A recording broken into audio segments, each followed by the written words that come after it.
এখান দিয়ে রাস্তা এক পাশের রাস্তা বন্ধ করে দেওয়া হয়েছে। ভোট থেকে মানুষ আসছে, দূর দূরান্ত থেকে মানুষ আসছেন। কিছুক্ষণ আগে আমার সাথে একজনের কথা হয়েছে, তিনি টাঙ্গাইল থেকে এসেছেন। তিনি বিএনপির কোন রাজনীতির সাথে জড়িত নন, তারা একটি গ্রুপ সেখান থেকে এসেছেন, টাঙ্গাইল শহর থেকে তারা এসেছেন বেগম খালেদা জিয়াকে শেষ বিদায় জানাতে। তারা বলছেন বেগম খালেদা জিয়ার যে আদর্শ, তার যে গণতন্ত্রের জন্য তার যে সংগ্রাম, সেই সংগ্রাম যদি বিএনপি ধারণ করতে পারে, আগামীর বাংলাদেশে বিএনপি জনগণের জন্য কাজ করতে পারবে, বিএনপি সঠিক পথে থাকবে, এমনটাই বলছেন সাধারণ মানুষেরা। বেগম খালেদা জিয়ার রাজনৈতিক জীবন নিয়ে যদি আমরা দেখি, 1982 সালে তিনি সরাসরি রাজনীতিতে আসেন। এর তিনি 83 সালে শাসক এরশাদ বিরোধী আন্দোলনে নামেন। তার নেতৃত্বেই সেই সময় গঠিত হয়েছিল 7 দলীয় ঐক্যজোট। রাজনৈতিক গবেষকরা বলছেন তার নেতৃত্বেই এরশাদের পতন হয়। দীর্ঘ 9 বছরের এই আন্দোলনে তিনি আপোষহীন নেত্রী হিসেবে স্বীকৃতি পান। তৎকালীন সময়ে স্বৈরাচার এরশাদ নানাভাবে তার সাথে আপোষ করতে চায়, তাকে গৃহবন্দী করে রাখে তখনকার সেই পাতানো নির্বাচনে অংশ নেওয়ার জন্য। কিন্তু খালেদা জিয়া তার অবস্থানে ছিলেন অনড়, তিনি কোনোভাবেই আপোষ করেননি, তিনি রাজপথেই ছিলেন।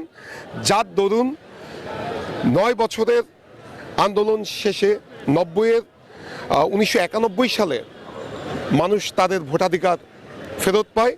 1991 সালে জাতীয় সংসদ নির্বাচনে বিপুল জনসমর্থন নিয়ে খালেদা জিয়ার নেতৃত্বে বিএনপি ক্ষমতায় আসেন এবং দেশের ইতিহাসে প্রথম নারী প্রধানমন্ত্রী হন খালেদা জিয়া। এবং আরেকটি বিষয় যদি আমরা দেখি, খালেদা জিয়া তার রাজনৈতিক জীবনে যেখানেই নির্বাচন করেছেন তিনি সেখানেই বিজয়ী হয়েছেন। তিনি 5টি সংসদ নির্বাচনে 23টি সংসদীয় আসনে প্রতিদ্বন্দ্বিতা করে প্রতিটিতে তিনি বিজয়ী হয়েছেন।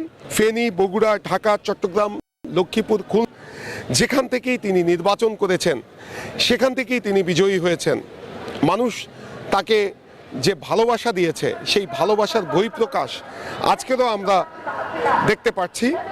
বেগম খালেদা জিয়া বগুড়া 7, ঢাকা 5, ঢাকা 9, ফেনী 1 ও চট্টগ্রাম 8 এই 5 আসনে 91 সালে প্রতিদ্বন্দ্বিতা করলেন এবং 5টি আসনে তিনি বিজয়ী হয়েছিলেন।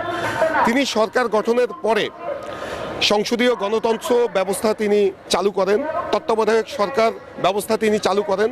অর্থাৎ একটি দেশকে গণতান্ত্রিক দেশ হিসেবে গড়ে তোলার জন্য যে গণতান্ত্রিক ব্যবস্থা সেটি তার হাত ধরেই এগিয়ে গিয়েছিল। তিনি ছিলেন গণতন্ত্রের জন্য আপোষহীন নেত্রী বেগম খালেদা জিয়া। তার মৃত্যুতে গোটা দেশবাসী শোকাহত, গোটা বিএনপি পরিবার শোকাহত।